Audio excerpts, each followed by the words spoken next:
Le docteur Parianti, bonjour docteur, vous venez de publier un ouvrage dont on va voir la couverture très rapidement sur la responsabilité, enfin sur l'expertise médicale.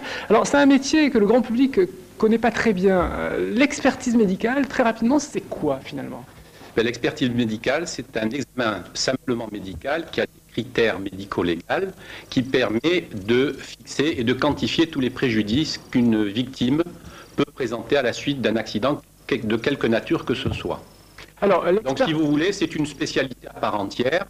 Pour faire de l'expertise médicale, il faut être médecin, il faut être diplômé en médico-légal, et à partir de là, et surtout, avoir beaucoup d'expérience, parce que le mot expert, quand vous regardez le Larousse, ça veut dire avoir beaucoup d'expérience. Alors, l'expertise médicale, bien évidemment, est synonyme de réparation.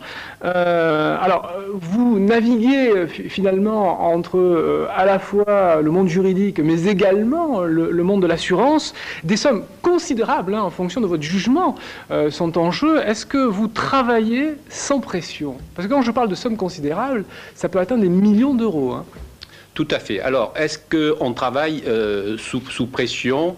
Je pense que la moindre des choses, c'est de dire qu'il existe trois types d'expertise. Vous avez le médecin expert qui est là pour défendre les intérêts d'une compagnie d'assurance.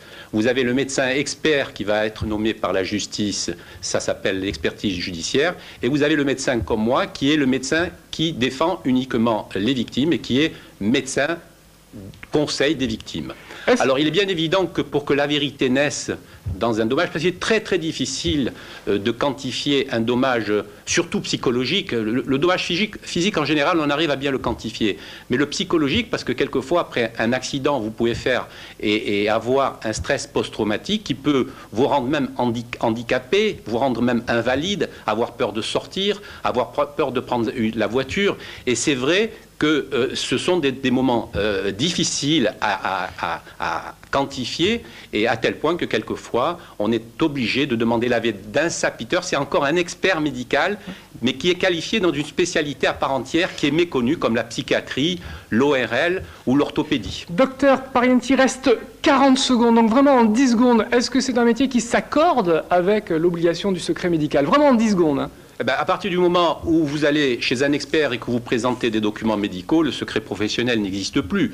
Mais vous n'êtes pas obligé de montrer tous les documents en votre possession. Vous montrez ceux qui doivent vous apporter raison à votre demande. Maintenant, il est bien évident aussi qu'il y a aussi, il faut le dire, je vous ai dit qu'il y a différents types d'experts. C'est important. Non, merci, reste 10 secondes. Merci, docteur. L'expertise médicale, mode d'emploi. Merci beaucoup, docteur. On est obligé de vous couper. On se retrouve lundi, 12h53 sur France 3. Au revoir. Samedi à 12h.